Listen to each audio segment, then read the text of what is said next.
While Chris Brown seemed pretty peeved with folks who didn't help him for a while, he still continued his performance for fans.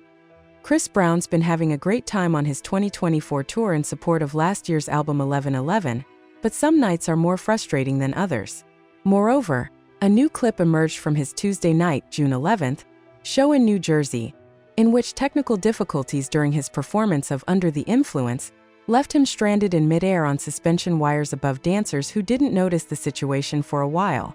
Eventually, staff arrived with a ladder to help Breezy down, and he unhooked himself and climbed back to safety to crowd cheers.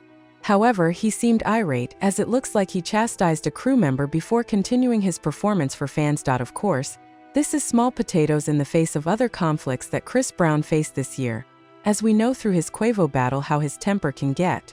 Boosie Badass recently spoke on this beef, naming Brown's inclusion of Takeoff in the conversation as the moment when things really ramped up. While things didn't turn to violence and hopefully never do, Boosie thinks that this moment warranted that kind of response, or at least seemed to indicate it. It's never justified, but it does kick things up a notch. Chris Brown's frustrated reaction to wire malfunction at New Jersey tour stop. Elsewhere in relation to this tour, Chris Brown is seeing night in and night out how it's bringing him a lot of success. This is especially relevant in the face of both fans and detractors that think the industry has blackballed him as of late, whether for right or wrong reasons in their eyes. The superstar doesn't really seem to buy into this narrative either way, since he's playing packed shows and still captivating audiences worldwide. It's interesting, however, that he didn't speak on narratives against him in a more combative way, like he's done in the past.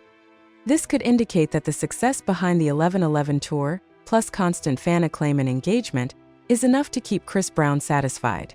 It's a very understandable conclusion, as he remains one of the most beloved, albeit controversial, stars in the realms of rap and R&B. Add on to that the steep profits from meet and greets, and there isn't much reason to complain. Unless, of course, you're hanging from a faulty cable and folks don't come to help you for a while.